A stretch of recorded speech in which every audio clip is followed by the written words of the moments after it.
It's apple season in the Northwest, and what better marriage than apples and pastries? So today we're at St. Honoré, and I'm joined by owner and master chef Dominique, and he's going to show us how to use some apples. And you actually, first off, you use some special apples. Yes, we found these apples in the Hood Valley River. We actually met with the producer, Randy Kiyokawa, from his family farm. Okay. And we connected very well together and decided we were going to do something in that order with this pastry, the Grillé, which is a very traditional French pastry. Okay, and how did you select the apple? What were you looking for? Well, I was looking for something that will hold up in the oven, and also as it cooks, brings all the flavor and the sweetness and the acidity and all those characteristics to really make this pastry unique. Okay, and what kind of apple is it? This is the Akane or Tokyo Rose. Okay. So the recipe we're making too, this is something you recently found, and this is an old recipe. I was just, like I do have a lot of free time behind my computer going through the internet, and I happened to run across this interesting old cooking book that was featured on the internet, and it had a recipe for this apple sauce dating back from the 1750s. Okay. And I thought it was very interesting, and when I opened the link, the recipe was so simple that it really caught my attention, and I wanted to try it right away. And it was just a combination of the apples here and apple cider, hard apple ciders from Normandy. Okay, which are a little bit different, less, not what most people think of as not so sweet. ciders. Yeah, exactly. So here I'm just gonna slice the apples and just remove the core and just toss the whole thing, and with the cider, we're going to cook it in the oven for about 5 to 6 hours. Wow, long time. Long time, so you really bring all the flavors, you really caramelize all the natural sugars, and it really brings all the deepness and richness of the apples together. And these are the only two ingredients for that? That's it, no sugar added. That's it, yeah. Okay. Very simple. So we'll throw that in the oven. So we'll continue to bring more apples and throw that in the oven.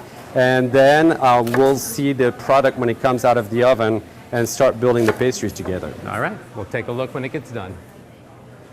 So this is our puree that came out of the oven. We just give it enough time to cool down, and we're just going to use it. And you can see how dense, rich. Can I? I can see, but can I taste? Oh, of course. Here. I need to see how two ingredients taste. It tastes just like apples, but it's got sweetness. It does, and that's the natural sweetness from the apples and the cider combined together. So we're just going to use this whole amount and spread it on our puff pastry dough. And you make this puff pastry? We do, yes. Labor-intensive process? Very much so. You have to carefully layer the dough with the butter, making sure that those layers are as even as possible, so when it rises in the oven, you don't have tall sides and skinny sides. You want to make it as even as possible. So we're just spreading You make it look easy. And then on top of that, just goes the beautiful lattice. Then we're going to do the lattice work, which is the finishing part of it before it goes into the oven. So about how many apples is that, do you think, right there? There's about a kilo and a half, so 3 pounds. Wow. 3 pounds. So it really reduces down quite a bit with the 5-6 hours of oven time. And it just condenses the flavor. But it condenses the flavor. And it's not like applesauce or anything. No, really not, as you tasted it. And because of the richness of it, you don't need to actually use a lot of it. A thin layer of the applesauce is plenty enough. So I'm going to go in here. This is the top part that we're going to use for the lattice. So this is what's going to make it beautiful. That's going to be the finishing part of it. And I have this little device here that will cut the lattice.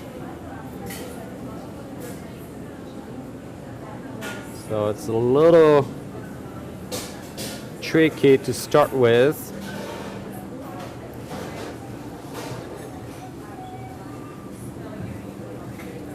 So So most people don't have this tool in their kitchen at home? No, this one is a little secret.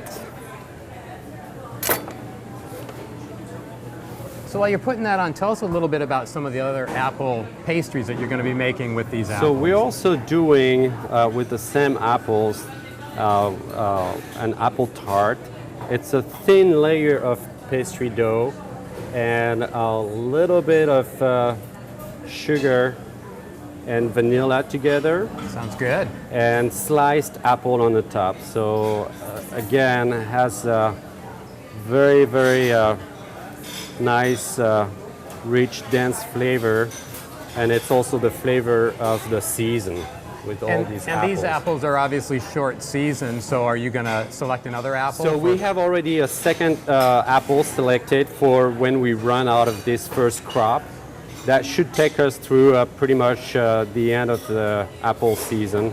So I have a question. If the home cook is doing this, what can they do? Can they do a simple lattice if they Sure, needed to? absolutely. That would work just as fine. Okay. I know it won't be as beautiful, but... Well, it would still be nice.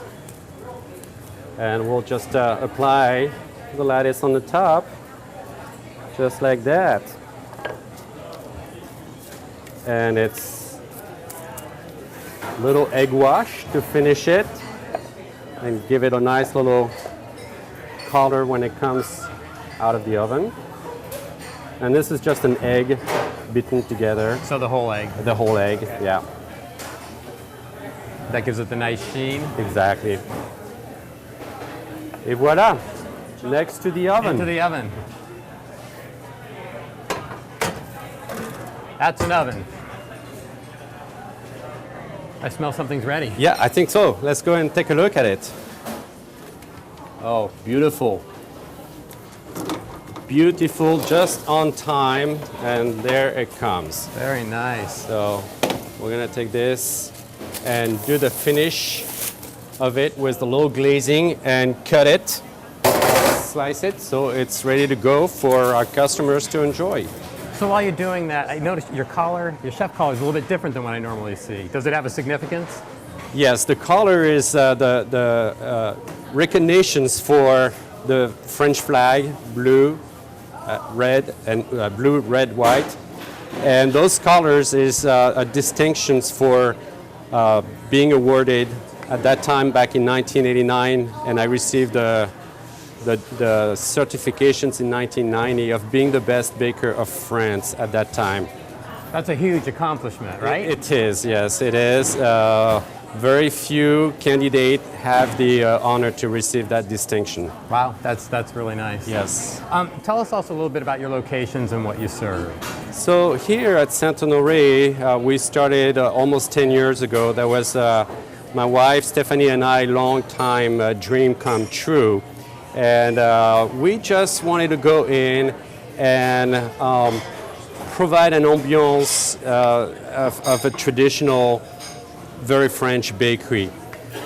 Something that I grew up with my parents, pretty much operating a small business, a small bakery. A little bit of home in the Northwest. Exactly. That was really what we wanted to provide here to the Northwest. And the type of pastries you have, and you have breakfast too, right? So yeah, we pretty much serve morning all the way through the evening with the morning pastries and coffees.